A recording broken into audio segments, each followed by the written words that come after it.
အားလုံးပဲမင်္ဂလာပါခရစ်တော်နဲ့ချစ်စွာသောညီကိုမောင်နှမများဒီနေ့ကျွန်တော်တို့အသက်တာထဲမှာဘာကြောင့်ဖခင်ရဲ့စိတ်တော်နဲ့မတွေ့တာလဲဖခင်ရဲ့စိတ်တော်နဲ့မတွေ့တဲ့အခါမှာဖခင်အတွက်ကျွန်တော်တို့ဘလောက်ပဲလှုပ်ဆောင်နေဖခင်အတွက်ဆိုပြီးဘလောက်ပဲကျွန်တော်တို့လှုပ်ရှားနေပါစေကောင်းချီးမင်္ဂလာမရတဲ့အပြင်ဆုံးမှုရိတာဖြစ်တယ်ဆိုတာကိုဒီနေ့နားလည်ဖို့လိုပါတယ်ဖခင်စိတ်တော်နဲ့တွေ့ဖို့ဆိုတာကတရားဟောကောင်းတာနဲ့ဖခင်အမှုတော်မြတ်ထဲမှာပါဝင်တာနဲ့လည်းမဟုတ်ပါဘူးဖခင်စိတ်တော်နဲ့တွေ့တယ်ဆိုတာဘယ်လိုဖခင်စိတ်တော်နဲ့တွေ့မှာလဲဖခင်စိတ်တော်နဲ့တွေ့ဖို့ကရန်အရေးကြီးတယ်တခါတလေကြာရင်လူဒီကျွန်တော်တို့ကို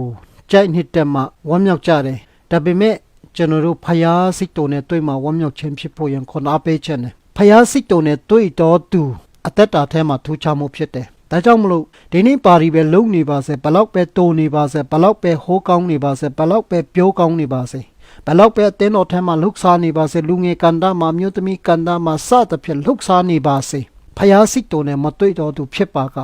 တနေ့ချောက်တွေ့တော်လိမ့်မယ်ဘာလို့လဲဖျားစိတ်တော်နဲ့မတွေ့ရင်လှုပ်တမျှဟာအချီးနှီးပဲဖြစ်တယ်ဒါကြောင့်မလို့ဖျားစိတ်တော်နဲ့တွေ့တော်သူတွေဖြစ်ဖို့ရန်အမတန်မှအရေးကြီးတယ်ကျွန်တော်တို့ဖျားစိတ်တော်နဲ့ဘယ်လိုတွေ့မလဲဖျားစိတ်တော်နဲ့မတွေ့ဖို့ရန်တော့ကျွန်တော်တို့ကိုပဲအရာတွေကတားဆီးနေတယ်လေဆိုတော့သိဖို့လိုတယ်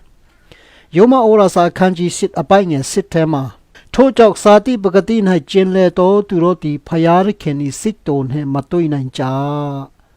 စာတိပဂတိနှင့်ကျင်လေတော်သူစာတိပဂတိဆိုတာကမိမိရဲ့စန္ဒာမိမိရဲ့အတ္တမိမိဖြစ်ချင်တာမိမိလိုချင်တာကိုပဲတစ်ဖက်သက်လုံးနေခြင်းဖြစ်တယ်အငယ်ခொနည်းကိုကြည့်တဲ့အခါမှာအပဲကြောင့်ဤဟုမူကားစာတိပဂတိစိတ်တဘောသည်ဖျားခင်နဲ့ဆန့်ကျင်ဖက်ဖြစ်သည်ဖျားခင်ဤတရားအလိုတော့မလိုက်တတ်ထိုမြတ်မှာကမလိုက်နိုင်တဲ့စာတိတဘောဒီဆိုတာကဖျားစိတ်တော်နဲ့မတွေ့နိုင်အောင်ကျွန်တော်တို့ကိုတွေးဖိနေတဲ့အရာကျွန်ုပ်တို့ကိုဖယ်ရှားနေတဲ့အရာဖျားစိတ်တော်နဲ့မတွေ့နိုင်အောင်ကျွန်ုပ်တို့ကိုတားဆီးနေတဲ့အရာတွေကစာတိတဘောဒီဖြစ်တယ်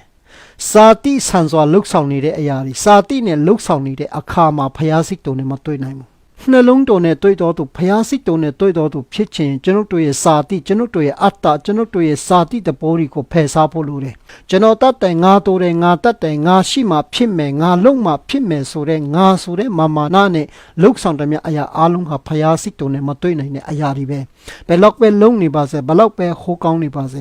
ေဒီနေ့ချိန်ခါမှာကျွန်တော် online မှာတရားဟောနေတဲ့သူတွေအများကြီးဖြစ်လာပါတယ်ကျေးဇူးတော်ချီးမွမ်းပါတယ်ဒါပေမဲ့အဲ့ဒီလိုကျွန်တော်တို့လုပ်တဲ့အခါမှာကျွန်ုပ်တို့ရဲ့လုံနိုင်ခြင်းအပေါ်မှာဝါကြွားဝမ်းမြောက်ခြင်းဖြစ်ပါကဖျားစိတ်တော်နဲ့မတွေ့နိုင်ဘူးအရေးကြီးဆုံးကဖျားနဲ့ယဉ်ဟီကျုံးဝင်ပြီးဖျားစိတ်တော်နဲ့တွေ့မှတာလင်းအတ္တတာထဲမှာဝမ်းမြောက်ခြင်းအောင်မြင်ခြင်းကိုခံစားရမှာဖြစ်တယ်ဒါကြောင့်မလို့ဘာဒီပဲလှုပ်ဆောင်နေပါစေကျွန်ုပ်တို့လှုပ်ဆောင်နေတဲ့အရာဖျားစိတ်တော်နဲ့တွေ့ခြင်းမဟုတ်ပါကအချင်းကြီးဖြစ်တယ်လို့ဒီနေ့ယုံကြည်သူများကိုအားပေးခြင်းနဲ့တင်တချင်းဦးဆောင်နေရင်နဲ့စာတိတဘောဒီဖြစ်လာပြီးစင်မှတ်တာပါဖျားစိတ်တော်နဲ့တွေ့ဖို့ရန်လုံးဝလွေသွားပြီ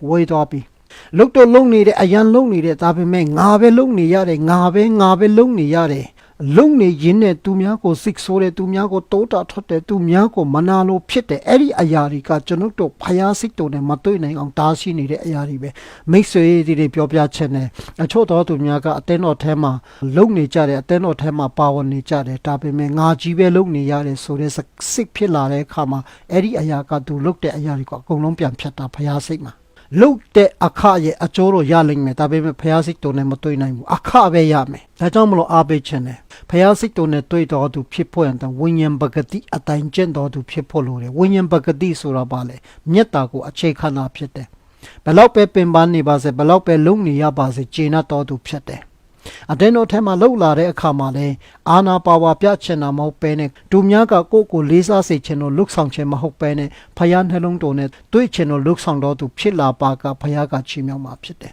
ဒီနေ့တမန်ကျမ်းစာကိုကြည့်တဲ့အခါမှာဖယားရဲ့နှလုံးတော်နဲ့တွေ့တော်သူတွေဖယားစိတ်တော်နဲ့တွေ့တော်သူတွေကိုဖယားသခင်ကအတကုံချီးမြှောက်တယ်မောစေဖယားစိတ်တော်နဲ့တွေ့တော်သူဖြစ်တယ်နိုးအေဖယားစိတ်တော်နဲ့တွေ့တော်သူဖြစ်တယ်ဒါဝိဖျားစိတ်တော်နဲ့တွေ့တော်သူတွေဖြစ်တယ်ဖျားစိတ်တော်နဲ့တွေ့တော်သူတွေယနေ့ထိဖျားခင်ကမှတ်တမ်းတင်နေရှိတယ်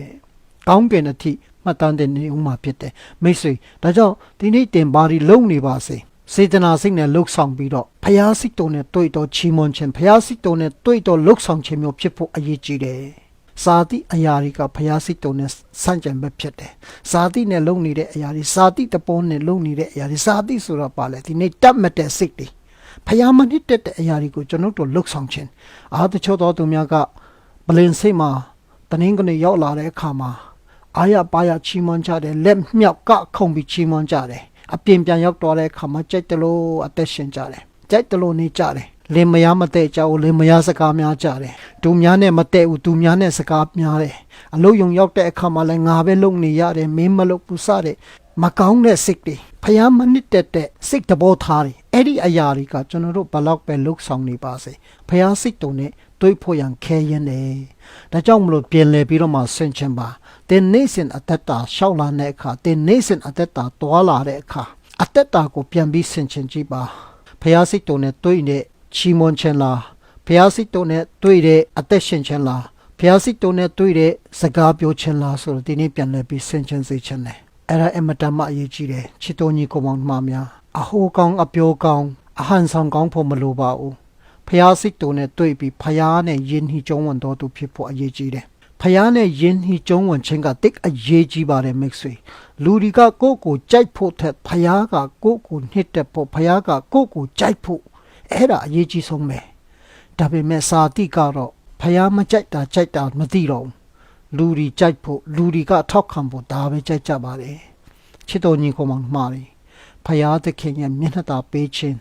ခံရဖို့ဖျားစိတ်တုံနဲ့တွေ့တော်သူဖြစ်ဖို့ရန်အတွက်ဝိညာဉ်ပကတိအတိုင်းကျင့်ဆောင်တော်သူဝိညာဉ်ပကတိကသူတစ်ပါးကိုမမုန်းတတ်ပါဘူးသူတစ်ပါးကိုအတင်းမပြောတတ်ပါဘူးသူတစ်ပါးကိုအတင်းမတုတ်တတ်ပါဘူးဝိညာဉ်ရဲ့တဘောကသူတစ်ပါးကိုမနာလိုညှူဆူခြင်းနေမရှိပါဘူးသူတစ်ပါးရဲ့အကျိုးကိုဖျက်ဆီးခြင်းနေမရှိပါဘူးစာတိတဘောဒီကတော့ဒီလိုပဲလုပ်ပါတယ်ဒါပေမဲ့ဝိညာဉ်တဘောကအဲ့ဒီလိုမဟုတ်ဘူးမိတ်ဆွေဒီနေ့ဝိညာဉ်တဘောနဲ့အသက်ရှင်ဖို့စာတိတဘောကိုဖယ်ရှားမှသာလဲဖျားစိတ်တုံနဲ့တွေ့မယ်ဖျားစိတ်တုံနဲ့တင်တွေ့နေပြီဆိုရင်တင်တောင်းတဲ့အရာတွေဖျားပေးမယ်ဖျားကတိတော်နဲ့ပြည့်စုံတဲ့ဖျားဖြစ်တယ်ကတိတည်တဲ့ဖျားဖြစ်တယ်ယနေ့ကိုဖက်ကဖျားစိတ်တုံနဲ့တွေ့ဖို့ရတော့လုဆောင်တတ်ဖို့အမတမအရေးကြီးတယ်လို့ယနေ့ယုံကြည်သူများကိုမေတ္တာနဲ့စေတနာနဲ့ပြောချင်ပါတယ်သူတစ်ပါးကိုတင်မနာလို့ဖြစ်ခဲ့တယ်သူတစ်ပါးကိုတင်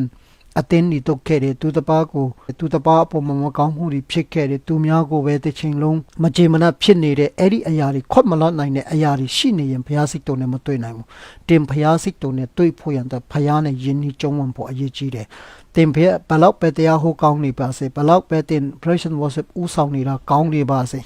ဘယ်လောက်ပဲတိုးနီတက်နေပါစေဘုရားစိတ်တော်နဲ့မတွေ့ပါကအချင်းကြီးပဲအလကားပဲတနေ့အဲ့ဒါဆုံးသွားလိုက်မယ်ဖျားစိတ်တုံနဲ့တွေ့ပါကနောက်ချေးပုံထဲကနေလေချီးမြှောက်တဲ့ဖျားဖြစ်တယ်တာဝိတ္တိဖျားစိတ်တုံနဲ့တွေ့တော်သူဖြစ်တဲ့အတွက်ကြောင့်